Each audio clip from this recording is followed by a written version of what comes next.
Oof. Happy Thursday.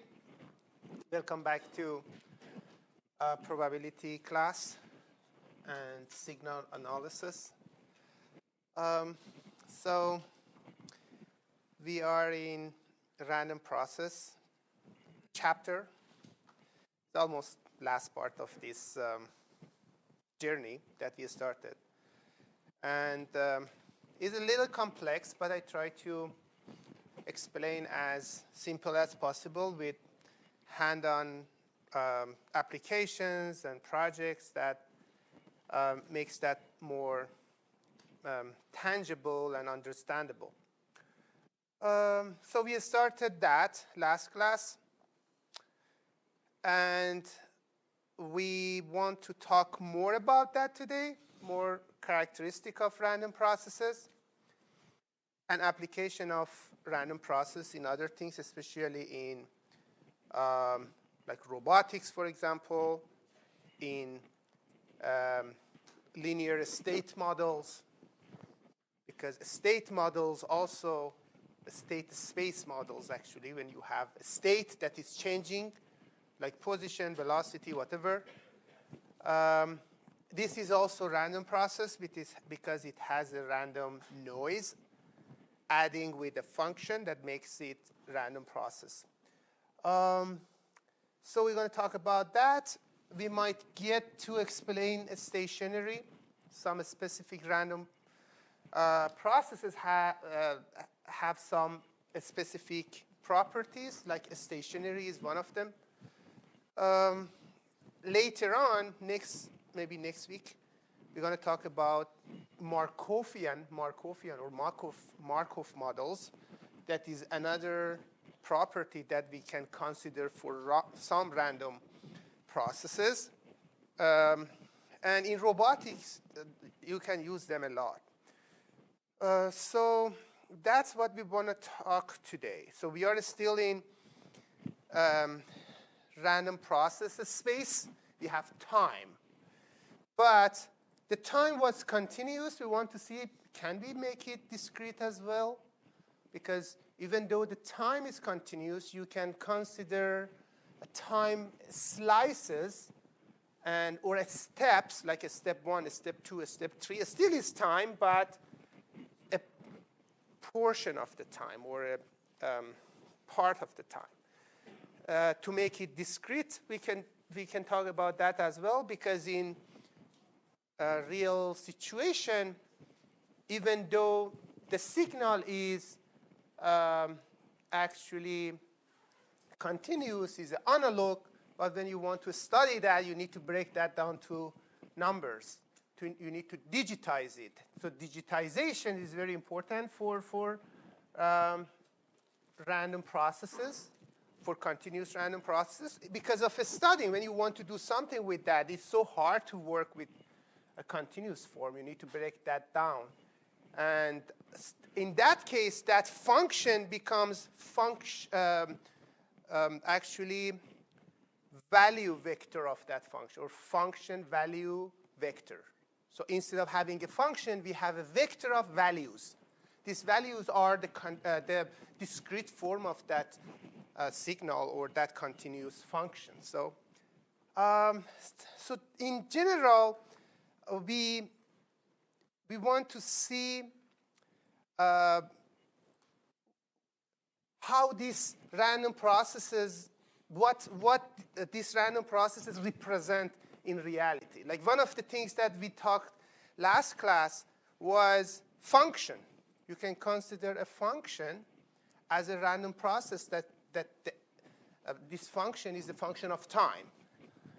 So that's one of the representation of that. We have different type of that. Like, for example, we can consider a random process as a family of random variables indexed by time. Family of random variables indexed by time. So it means you're studying these random variables like x, x1, or x2, but they are varying in time. When they are varying in time, they are making a signal.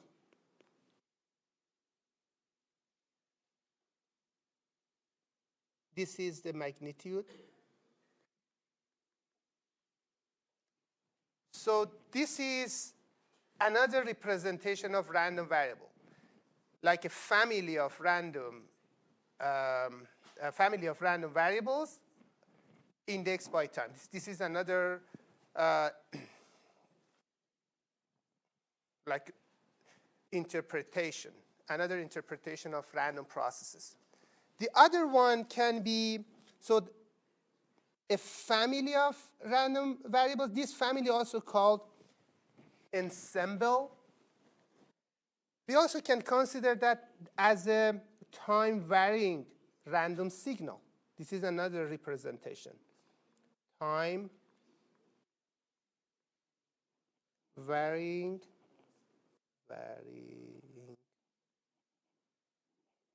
random signal. So this is a random signal, but time varying. So this is because it is depend on time, x of t and x2 of t, for example. Another representation of that can be a function of time. This is a function of time. You are kind of having a function of time as well. So another representation can be a modeling uncertainty in evolving over time. Uncertainty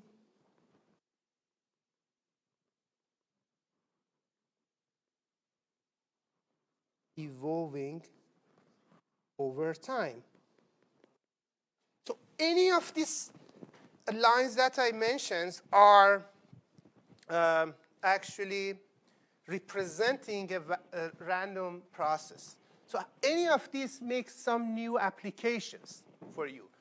For example, do you know I use these random processes, Gaussian random processes, for self-driving cars to modeling connection between lane markings. So in a street, especially in highways, you have multiple lane markings. However, they are not always like that. And sometimes they are not, very clean and covered with the snow and garbage and whatever. It's not visible all the time. Imagine you just have camera and you want to make this relationship between these curves. So we can model them as a random process. So this is random process. This is random process. But these random processes depend on each other. So because they are parallel, in real situation. I modeled this using Gaussian process. So the random process, we have different families of random process. One of them is Gaussian. We're going to see that, Gaussian random processes. And you can use application of this is so many things. Another application of that is modeling the shape of target, for example, because my major is target tracking. I always think, like you have a shape, you want to model this shape, you can model that with a random process, However, these randoms are discrete. It's continuous, but if you want to study that, you need to make it discrete. But this not look like curve. It's not look like function. But this is just a transformation. You can transform this in another space, and this becomes line. Anybody can tell me how I can make that shape to the curve?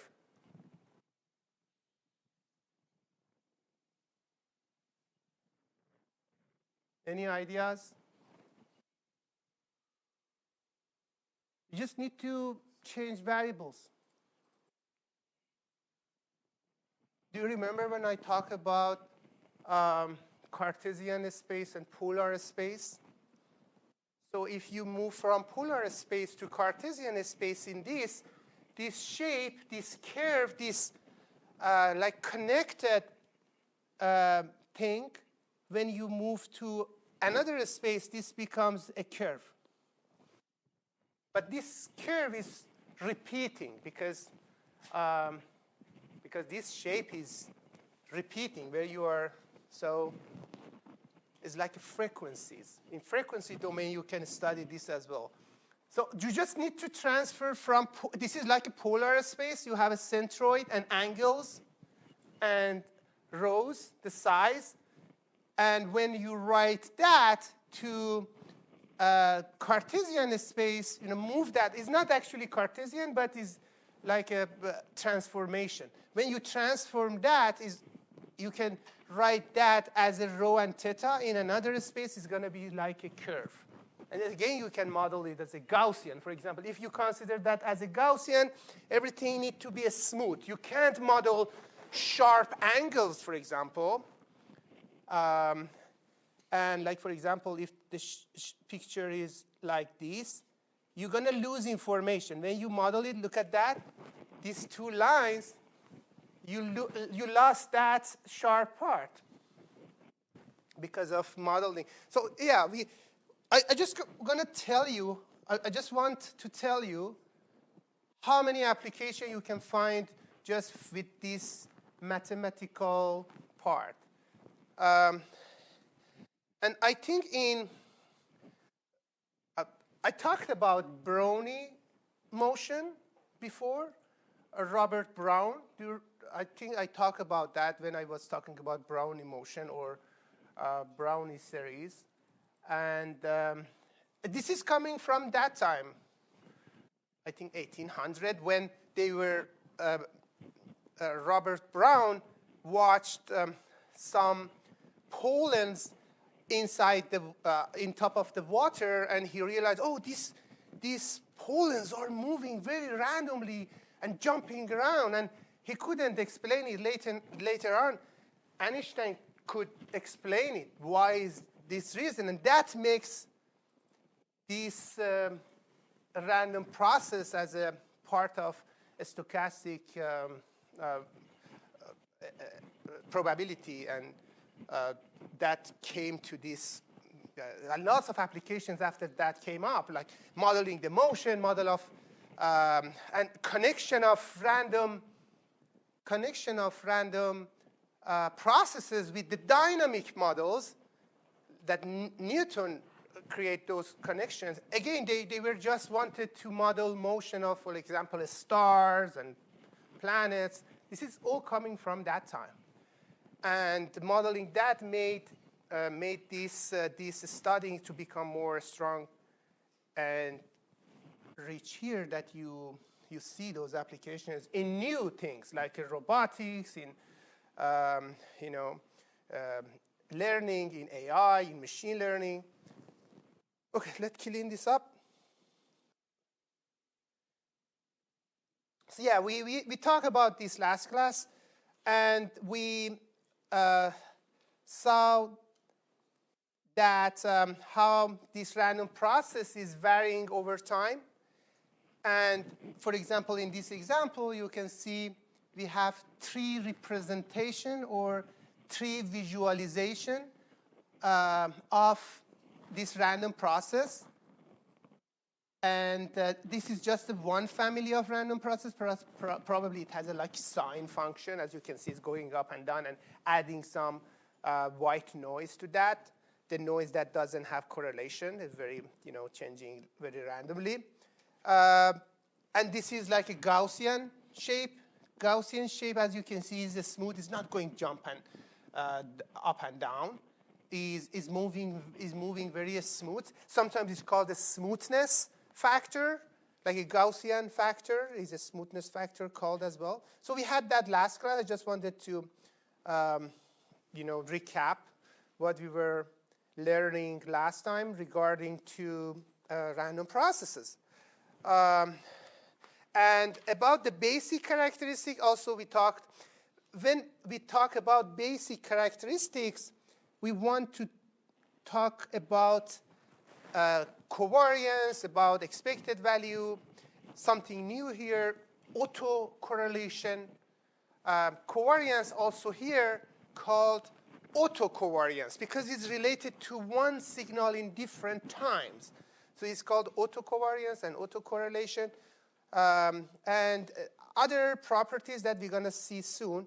Mean is like that. If you get mean of mean of x of t, the result's going to be mean. If you show that in, like, for example, in this shape, you can see the mean. This is the Gaussian. Actually, this is Gaussian process. So this gray or blue area consider how this x is changing. So that's a covariance. That gray part is a covariance. And the middle one, the dark blue, is mean.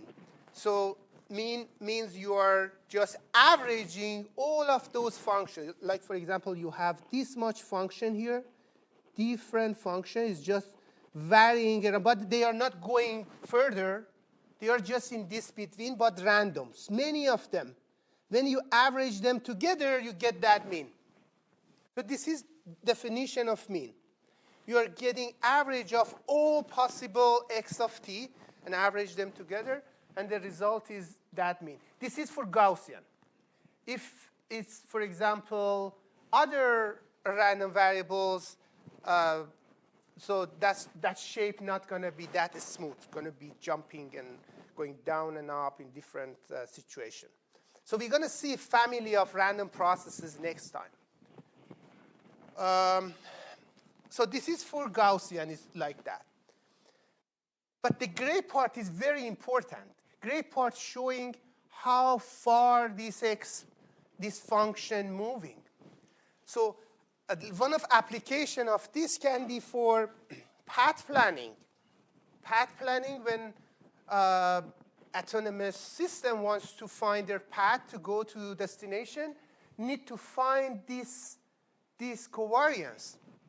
Need to find, for example, imagine there is some obstacles here, and the robot going to move from here to here.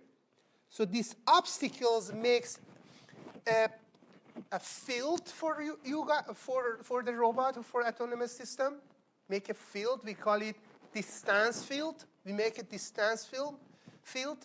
This distance field showing which part of this area is the best area. This actually, the mean is the best area. The mean is the best area because it has lowest cost. And when you get close to obstacles, the cost going higher and higher.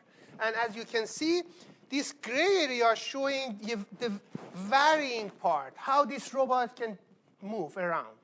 In this part, it can move a lot, but in here, in this part, doesn't have that much space to move. Need to be very close to the mean to not hit obstacles. This is how you can see so many applications of this, but this is a continuous form. If you break that down, instead of having this t, for example, you have k. K is 1, 2, 3, 4 instead of t1, t2, t. Yeah. So that's become discrete. So it's not that complex. Anyway, so that's a mean. We have autocorrelation and covariance. In this case, we call it autocovariance as well. But if we call it covariance, it's still OK. It means it's autocovariance. But let's see what that means. First of all, autocorrelation. Autocorrelation measure actually relationship or similarity between two point of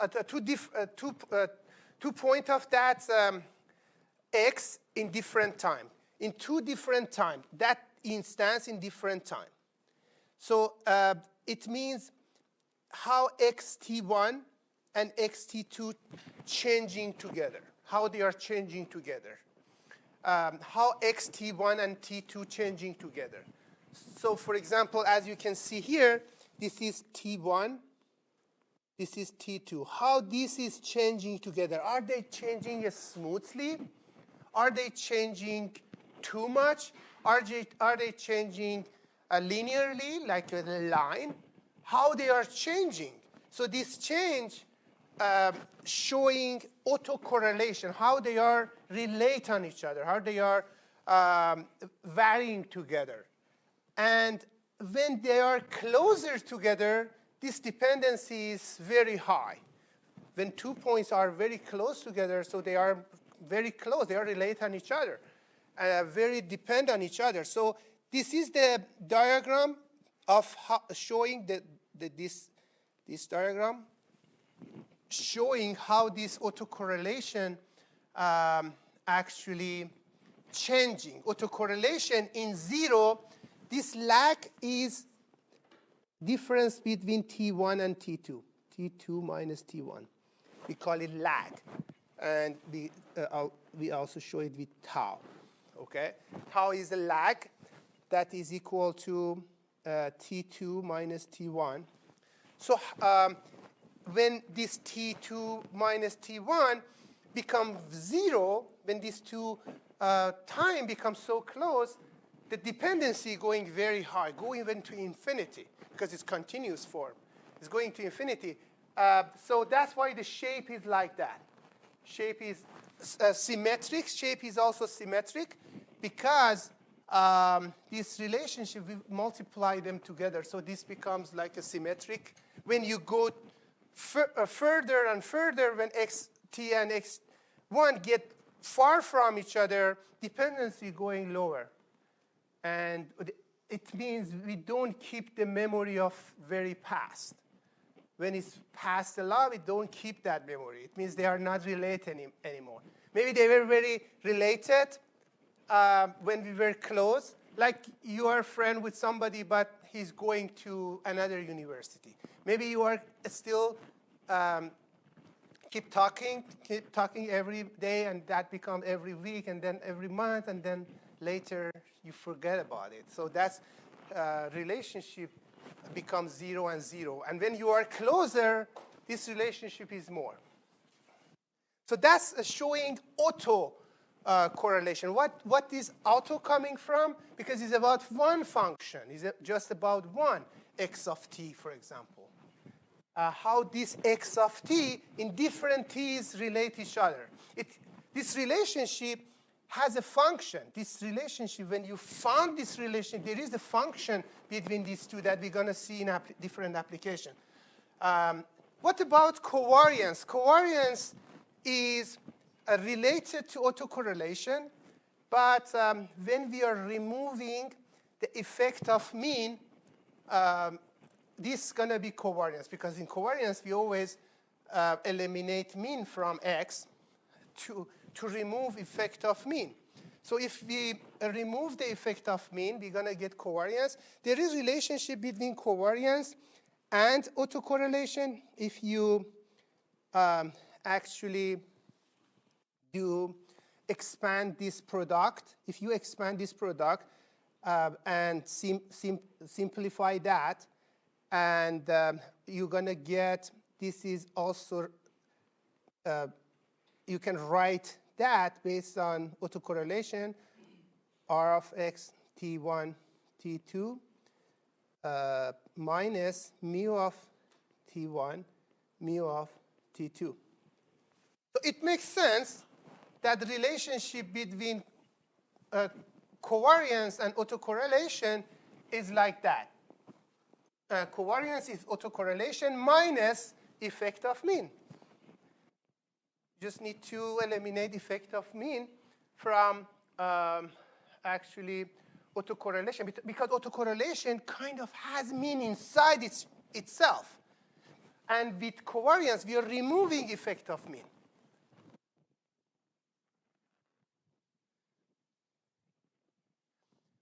Maybe you tell me why we didn't consider this before.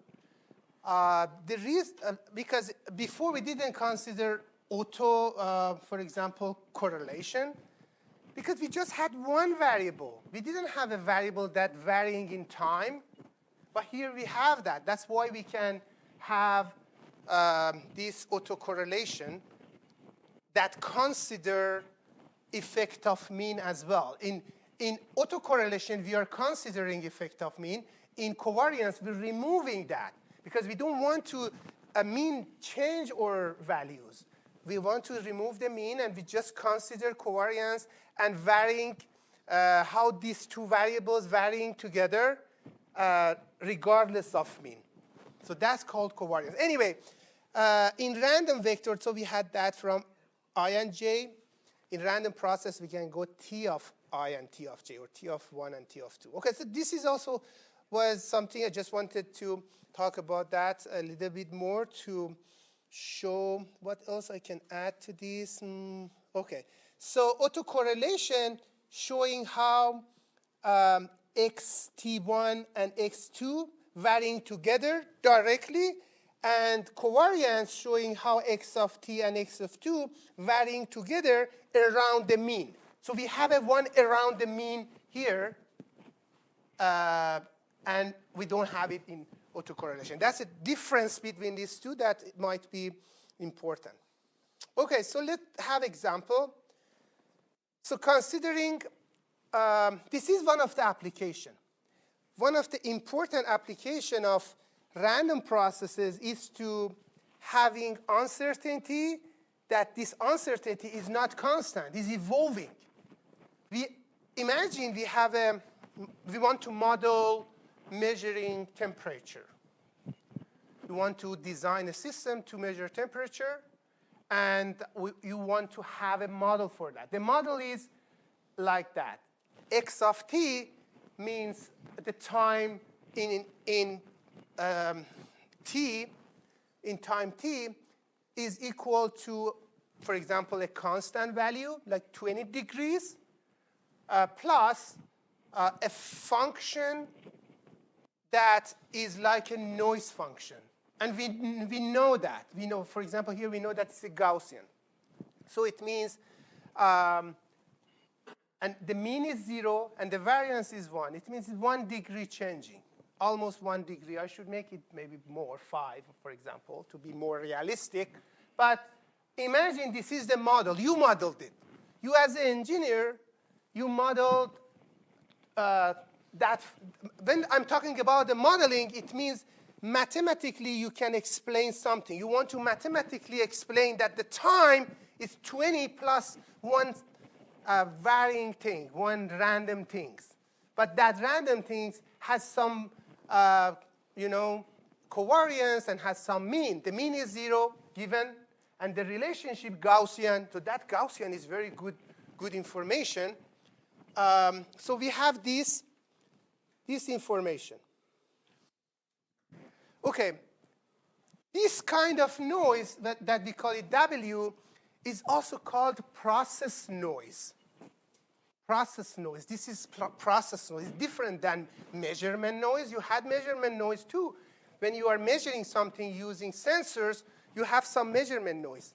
But here we have process noise.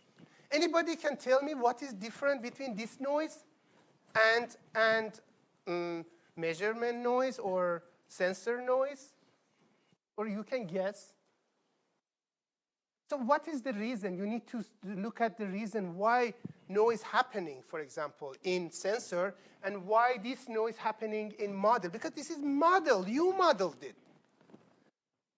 This is model. Your model, if it's very precise, shouldn't have this noise. So I already responded to my question. But still, I'm going to ask you again. Do you know what is the difference between this noise, that is process noise, and the noise that's coming from sensor, that we call it measurement or sensor noise? No idea? So I just answered, this noise is the noise that coming from, your model is not precise. And you know that your model is not precise. That's why you're considering that noise. You're saying my model is good, but has some uncertainty because, for example, is this much far from reality? Is this much far from reality?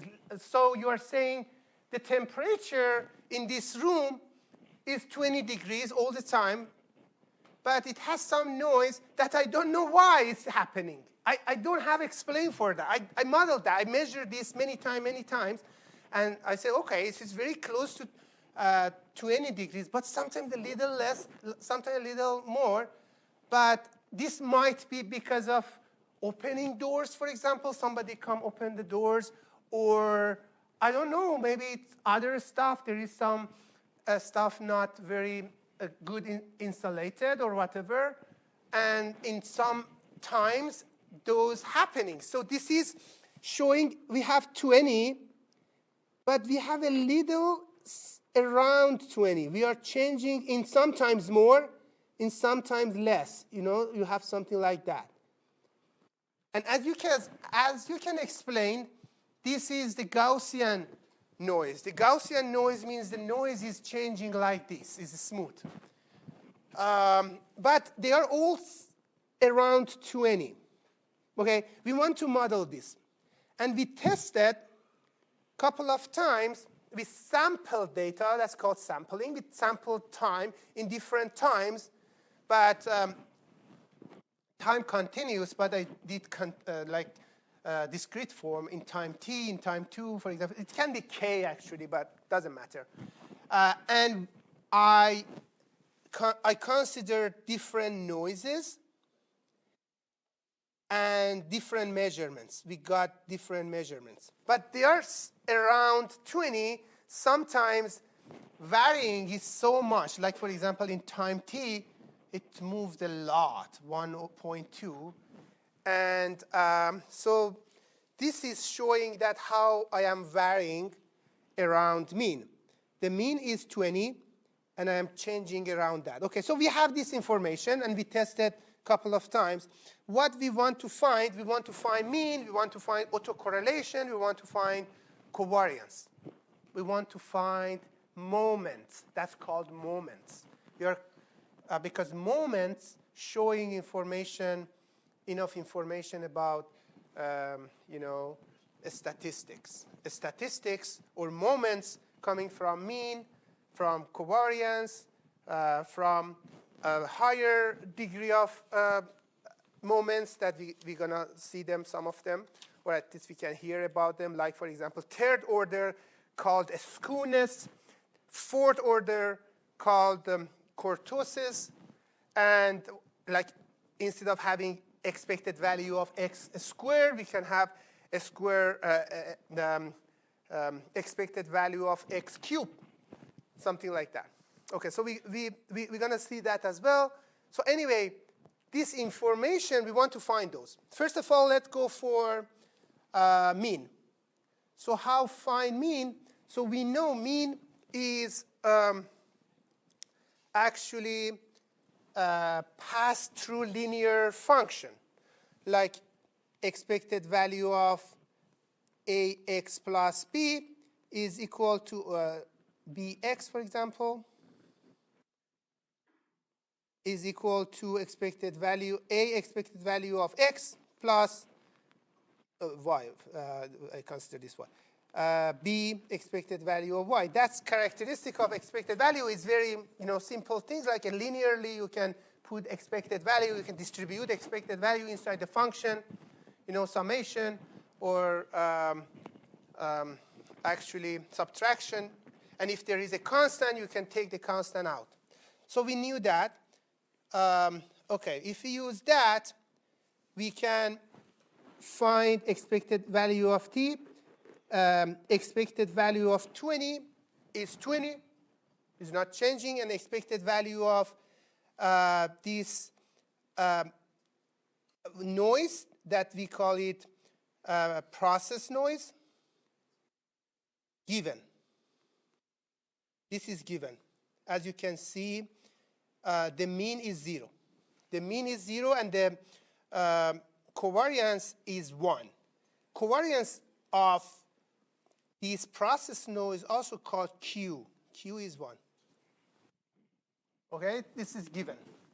So we have that. If we put that 0, the result going to be 20. Any question about computing mean? So we don't need to check at these sample cases. You just can get from those information that you already have, you can compute mean. What about variance?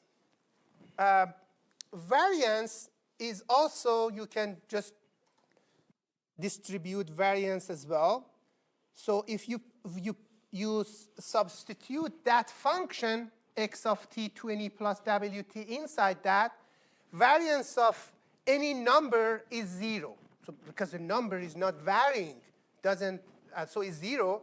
And variance of that wt, that is a white, we call it white noise because it doesn't have dependencies. So it doesn't have correlation. We're going to see white noise later, but I used this earlier here. But anyway, white noise is the noise that is actually doesn't have correlation. We did whitening last time. Decorrelation, same. So it decorrelated. Okay, we did the decorrelation process before that. So the white process is a simple way to model noise. Every time you want to model noise, process noise, you are considered that white noise. If it's not white noise, you can make it white. But this is a model, so you just consider that white noise. Anyway, so we have this noise, and the variance of this noise is 1. You can see that. It's a Gaussian, and around the mean that is 0, and the variance is 1. So we have variance, so we just can put that. So the variance of x of t is equal to variance of wt. Point is the variance of constant is 0. That's important. And the expected value of the constant is exactly equal to the constant. Okay? What about autocorrelation? But autocorrelation is a correlation between two different times, t1 and t2. For t1 and t2, we have this function. We can substitute that for different time of t1 and t2 inside that, and do expand the product. And when you do that, the result's going to be,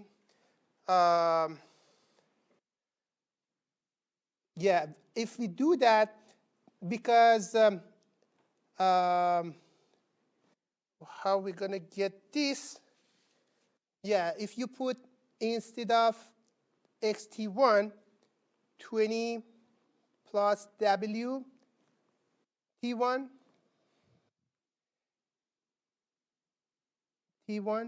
and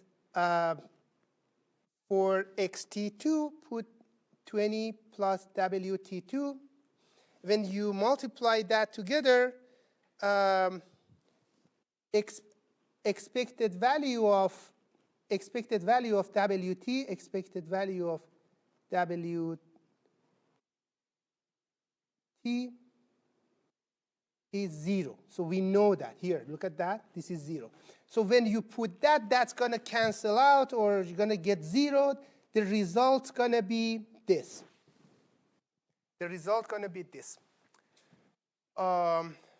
after multiplication. After multiplication, these parentheses, because expected value of this is 0, so they're going to cancel out, and they're going to be 0, and the result's going to be this. What is this?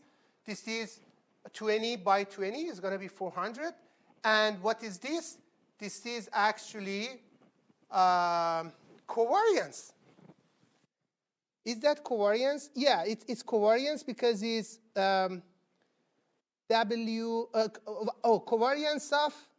covariance of what? Process noise.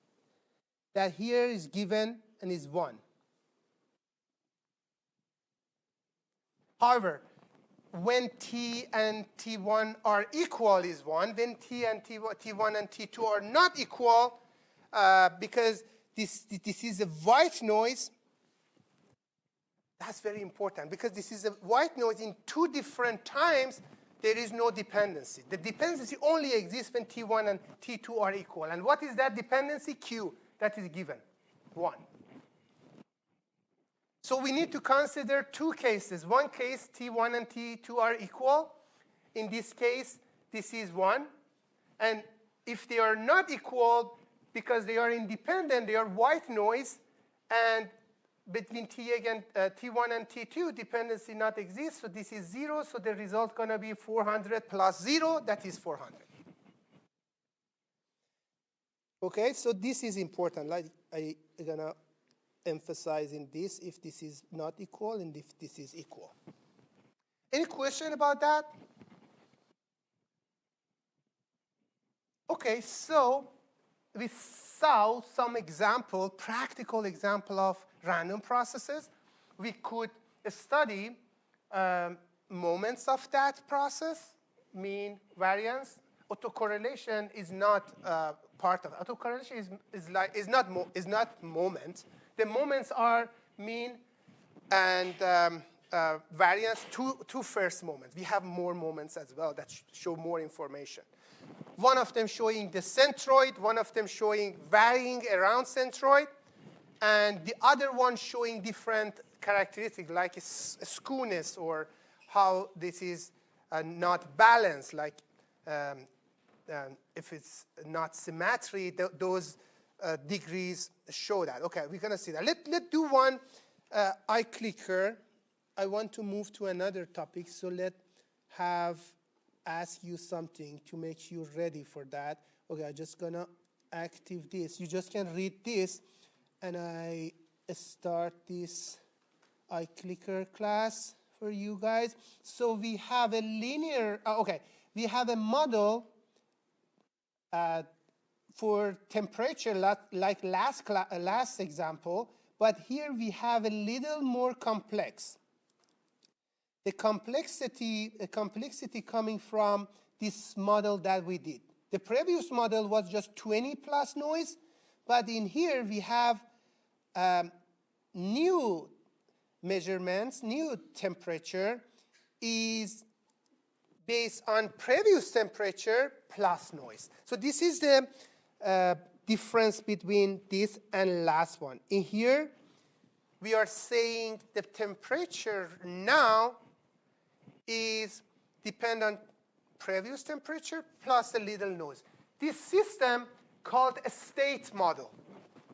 Why is a state model or linear state model? Because you are evolving a state. What is a state? A state is X. A state, in very simple definition, we can say a state is a couple of values that summarize your model. A couple of values, minimum number of values, actually. It needs to be optimal. You need to choose it right. You don't need to repeat things. The minimum number of values that summarize your system. You're modeling a system. You need to have some values to explain the system. Those values are a vector. We call it a state vector, X. And this state vector varying in different time. So it's time varying. Here is discrete form. That's why instead of T, we have K. So in discrete form, instead of time, we have K. And instead of having, for example, so T, if we consider big T, sampling time,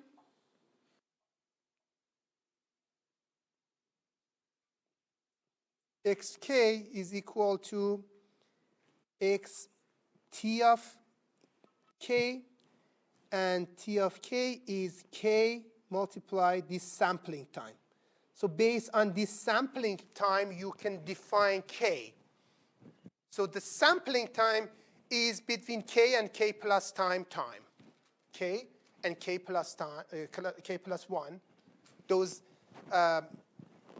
change between these two k's is called t, capital T. So this is sampling time. So the sampling time, this is the actually explaining difference between continuous form and this continuous T and K. So it depends on sampling time. That's the main point, okay? So we have a model here.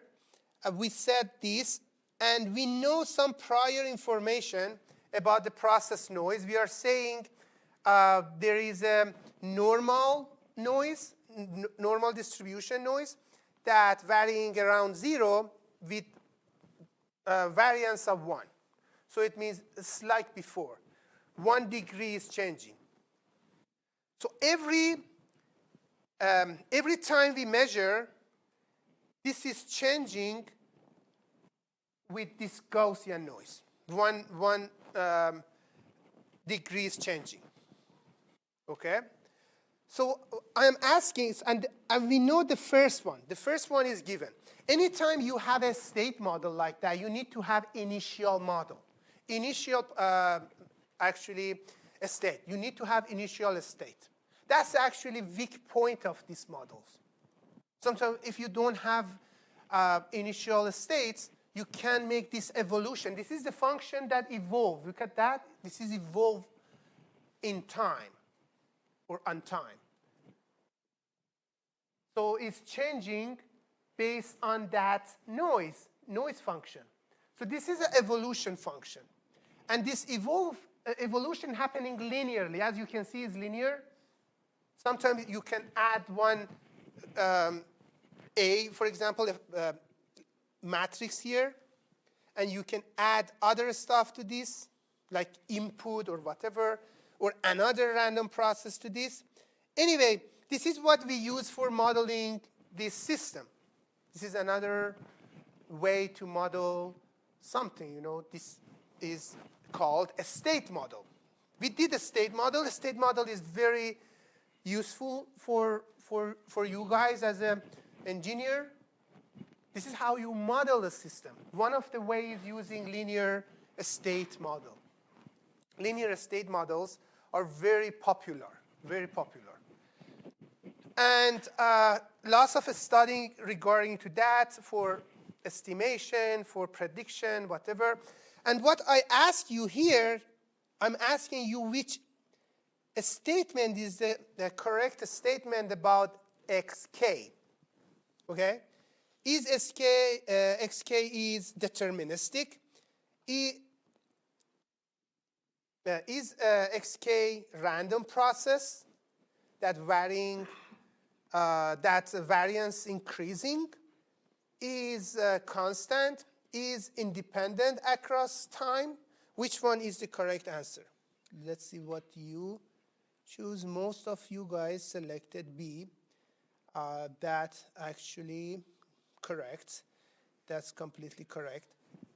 So B is the correct answer. So by Y, I will tell you soon. Very good job. Let's see in this. Okay. So yes, the B is the correct answer. First of all, when you are adding something to a random process, the overall become random process.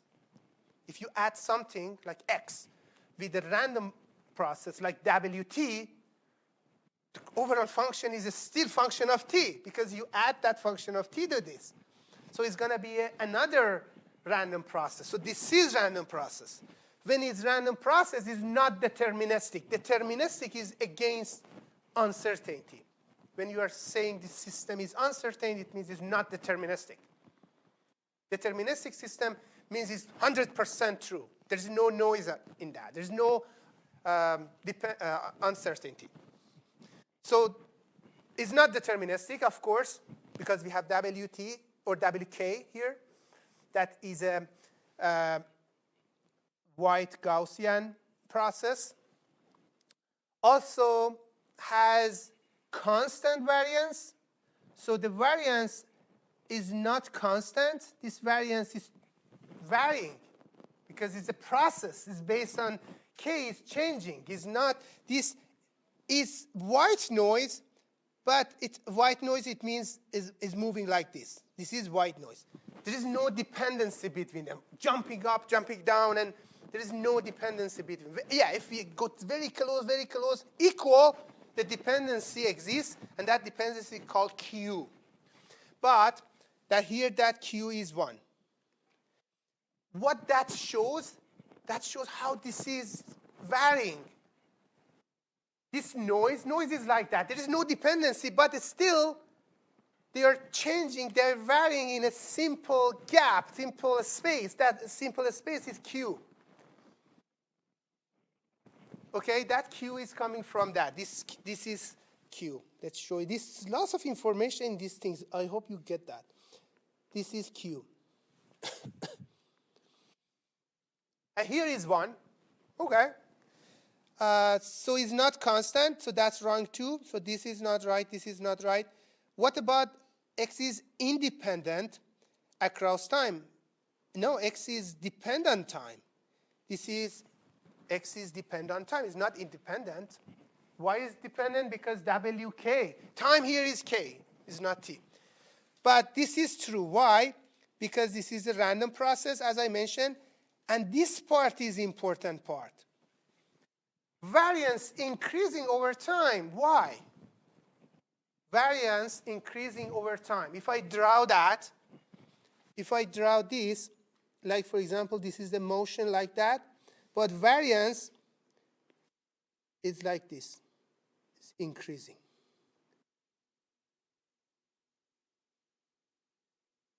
This is variance. This is the mean. This is a variance around these two lines showing the gap. This is the variance around that. And this is increasing. Why?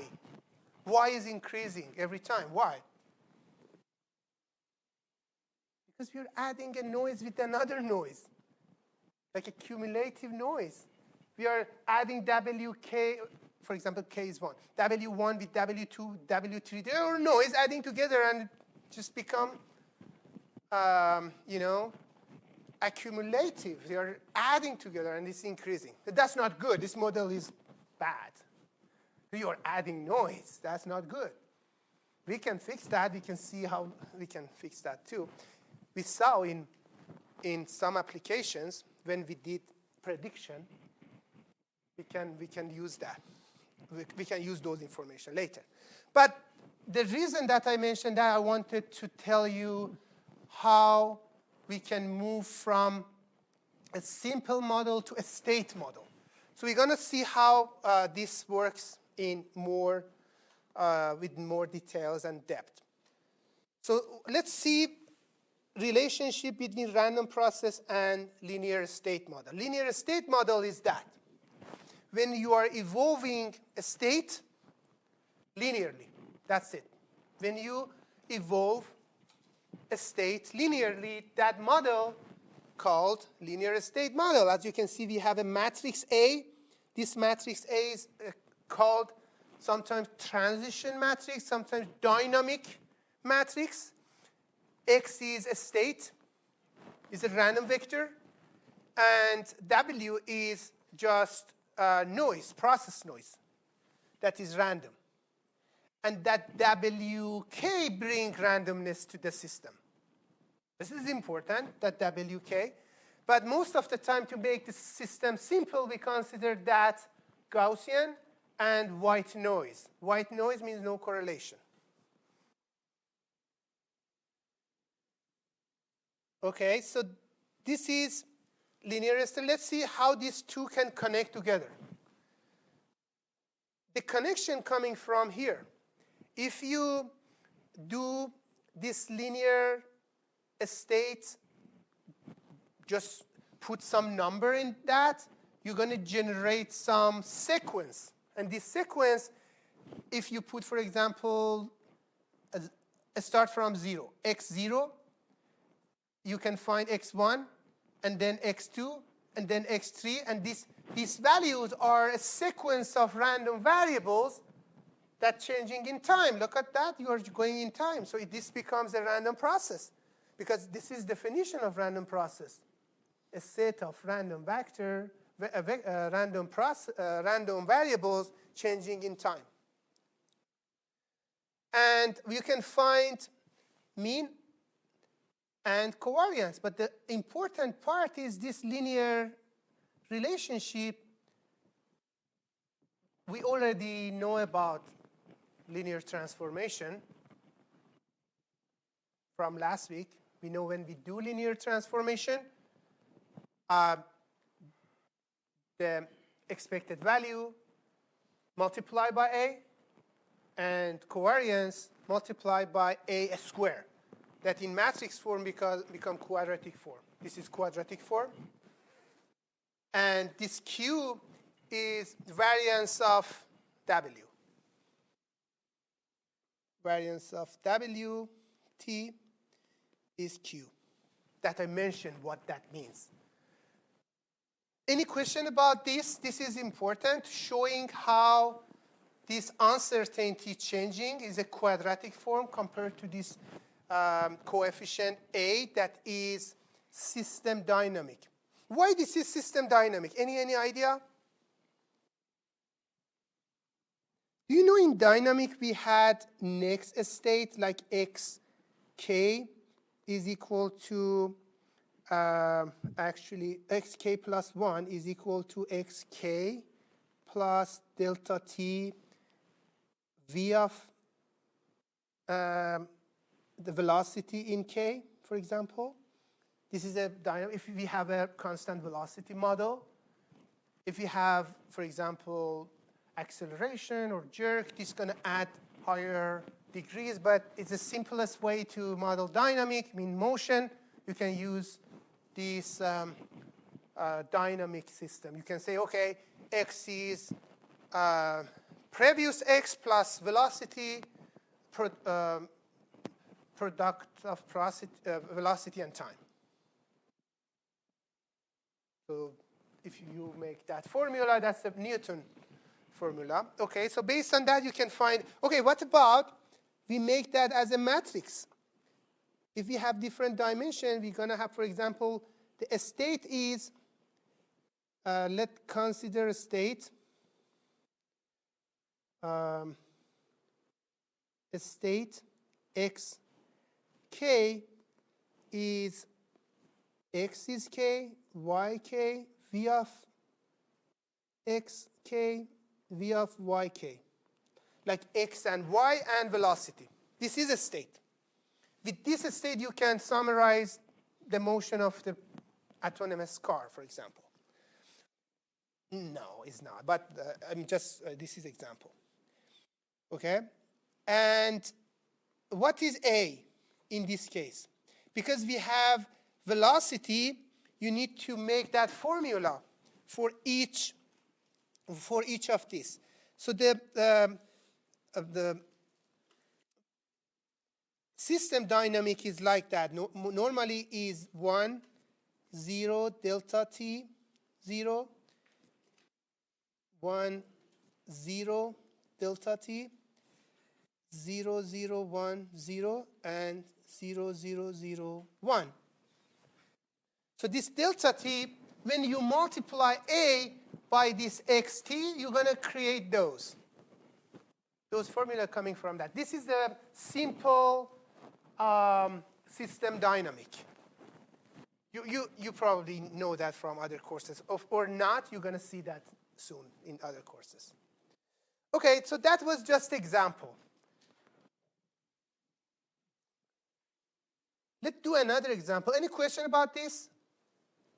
Let's do another example, again, a more application, robotics. In this model, we are actually modeling the motion or moving of the robot in one dimension.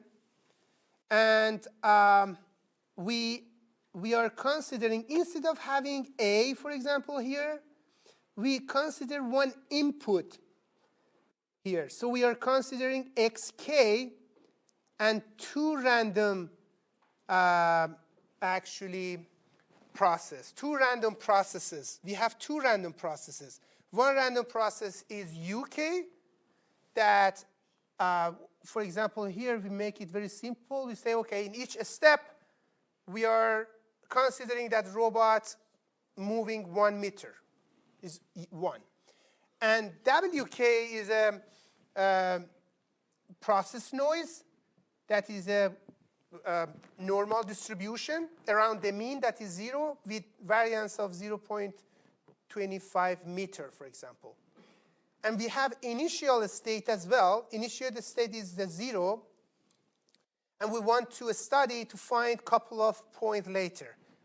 So this is how modeling a system works. Because in modeling a system, we want to predict future.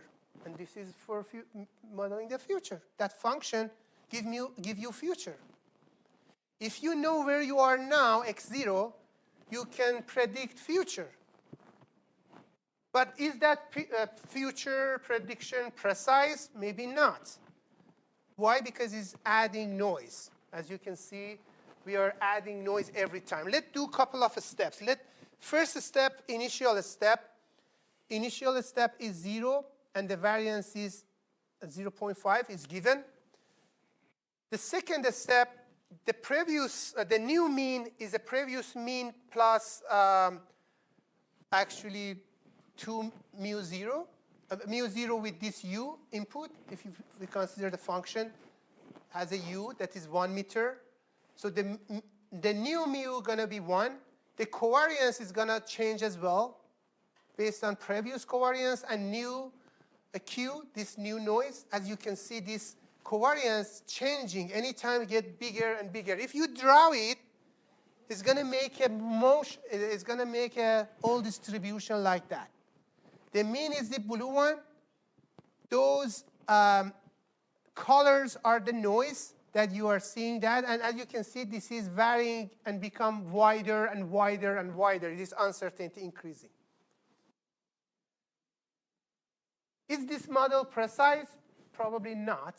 Not that precise, but still working. Later on, we can see other. Another example is actually, this is actually a good example. We are adding 2 independent random processes. We want to see what's happening to expected value and autocorrelation. When we are adding 2, what we have about that? We have 2 random processes, y of t and n of t. And one of them signal, one of them noise. They are independent. That's very important. And because this is noise, for the noise one, the mean is 0. And we also know mu of x and r of x and r of n. R is autocorrelation. So mean is linear, so we just can put that. This is 0, and it's going to come easily. And for autocorrelation, you just need to write the formula and just multiply them and make the product. And because there is no dependency, 2 of these are 0, and the result's going to be like that.